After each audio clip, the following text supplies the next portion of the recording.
Dividend একটা company যখন dividend ঘোষণা করে তখন আমরা কিন্তু হুমড়ি খেয়ে পড়ি ওই কোম্পানির শেয়ার কেনার জন্য। বাট এখানে কিছু বিষয় আছে যেগুলো আমাদের জন্য জানা অত্যন্ত জরুরি। এক নম্বর হচ্ছে যে কোম্পানি ডিভিডেন্ড ঘোষণা করলো সেই কোম্পানি যখন আমরা সবাই মিলে ওই কোম্পানির শেয়ার কিনতে যাচ্ছি তখন ওই কোম্পানির শেয়ারের ডিমান্ড বেড়ে যায়। আর শেয়ার মানেই হচ্ছে ডিমান্ড সাপ্লাইয়ের খেলা।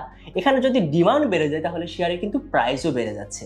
এখন আমি যদি শুধুমাত্র ডিভিডেন্ড নেওয়ার জন্য ওই কোম্পানির শেয়ার কিনতে চাই তাহলে লাইক 20 টাকার একটা শেয়ার, সেটা কিন্তু আমি 21 টাকা দিয়ে কিনছি ডিভিডেন্ড পাওয়ার জন্য।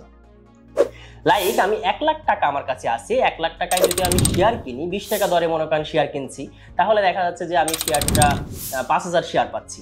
এখন 5000 শেয়ার পাইলাম আমি ডিভিডেন্ড পাওয়ার জন্য। এখন ওই কোম্পানি যখন রেকর্ড ডেট পার হয়ে গেল তখন আমি ডিভিডেন্ড পেয়ে গেলাম। ডিভিডেন্ড পাওয়ার পরপরই কিন্তু ওই কোম্পানির শেয়ারের প্রাইস কিন্তু ফল করবে।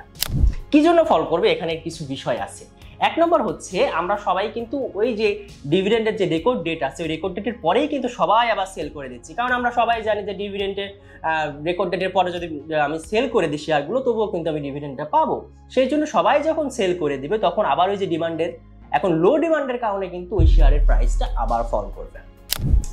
এখন আরেকটা বিষয় হচ্ছে যে ডিভিডেন্ডটা আমরা পাচ্ছি, ওই কোম্পানিটা ডিভিডেন্ড আমাকে কোথায় থেকে দিচ্ছে? তার মনে করেন যে ক্যাশগুলো ছিল, যে রিজার্ভগুলো ছিল, বা যে কোম্পানি সারা বছর যে লাভটা করছে সেখান থেকেই তো আমাকে দিচ্ছে। এখন ওই যে কোম্পানি যে লাভটা করলো ওই টোটাল তো তার একটা ঝুলি আছে বা থলি আছে, সেই থলি থেকেই তো আমাকে ডিভিডেন্ডটা দিচ্ছে। তাহলে ওই থলি থেকে যখন আপনাকে একটা অংশ ডিভিডেন্ড আকারে দিয়ে দিবে তাহলে ওই কোম্পানির কিন্তু একটু ডিমান্ড কি কমলো না একটু, বা তার যে ক্ষমতাটা সেখান থেকে তো একটু কমলো, তাই না? তো সেম ভাবে ওই যে থলি থেকে দিল আপনাকে, সেই জন্য আপনার কোম্পানির যে প্রাইসটা ডাউনফল হবে, এটা স্বাভাবিক বিষয়। তো ওই ক্ষেত্রে যখন আপনি শেয়ারটাও বিক্রি করে দিচ্ছেন, আবার এটা কোম্পানির একটা ক্যাপিটাল সেখান থেকে ডাউন হলো, তো সব মিলে কিন্তু শেয়ারের দামটা কমায় স্বাভাবিক। এখন আপনার কোশ্চেন হইতে পারে যে ভাই তাহলে ডিভিডেন্ডের জন্য কি আমরা শেয়ার কিনবো না? আসলে দেখুন, শেয়ারের বিষয়টাই এমন যে আপনাকে লং টার্মে ইনভেস্ট করতে হবে, লং টার্মে ইনভেস্ট করতে হবে, কোম্পানির মালিক হইতে হবে। এখন আপনি যদি শুধুমাত্র ডিভিডেন্ড নেওয়ার জন্য, শুধুমাত্র লাভের জন্য ওই কোম্পানির শেয়ার কিনতে চান তাহলে কিন্তু রিস্ক হয়ে যায়, বা ট্রেডিং আমরা যারা করি, বাই সেল করি, সেই দিকেই কিন্তু আলটিমেটলি চলে যায়। তো এই ক্ষেত্রে আপনাকে অবশ্যই একটা ভালো কোম্পানি সিলেক্ট করতে হবে, এবং আগে থেকেই আপনি ওই কোম্পানি যখন ইনভেস্ট করতে থাকবেন, ওই কোম্পানির মালিক হয়ে থাকবেন আগে থেকেই। মনে করেন ডিভিডেন্ড দিবে আজ থেকে 5 মাস আগে, আমি আগে থেকেই শেয়ার কিনে রাখছি, আমি দেখছি শেয়ারের দাম এখন কম, আন্ডার ভ্যালুতে শেয়ারটা আছে, ওই টাইমে আমি কিনে রাখবো। এখন ডিভিডেন্ড যেটা পাবো সেটা আমার জন্য প্লাস পয়েন্ট, সেটা বোনাস আমার জন্য, তাছাড়া কিছুই না।